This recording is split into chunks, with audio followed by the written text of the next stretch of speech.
নমস্কার বন্ধুরা, আজ আমি পান্তুয়া যাকে গোলাপ জামুন বলা হয় সেটা তৈরি করছি আমার তারা মায়ের জন্য। তো সব থেকে প্রথমে আমি চাশনি হাফ কিলো চিনি চাশনি করতে দিয়ে দিলাম।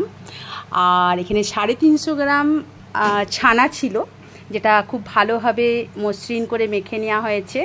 তারপর তার সাথে 200 গ্রাম খোয়া ক্ষীর মিশানো হলো।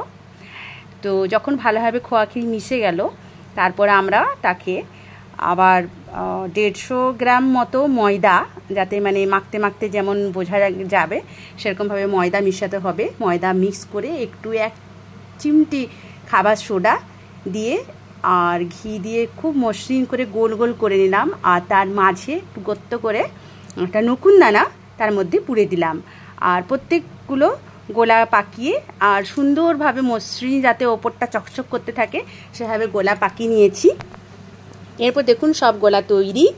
আর আমার একটু তেলটা কম হয়ে গেছিলো, তেলটা আর একটু বেশি দিলে ভালো হতো। যাই হোক, ওর মাঝে আমি কম অল্প অল্প করে 4-5টা করে ভাজলাম সেই জন্য। আর ভেজে সুন্দরভাবে ব্রাউন কালারের হতে দিলাম, পুরো কালো নয়, যেমন একটা কালাজামের যেটা কি বলে পান্তুয়ার যে কালারটা হয় সেই কালারটা আমি যে যতক্ষণে এসছে হালকা আছে, খুব হালকা আছে, আলতো আলতোভাবে ভাজতে হবে।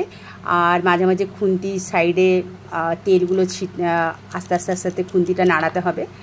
তো এভাবে যখন আমার ভাজা হয়ে গেল, তখন আমার যে চাশনি তৈরি করা ছিল হাফ কিলো চিনির যে চাশনি, যতটা চিনি ততটাই আমি জল দিয়েছিলাম ফুটিয়ে।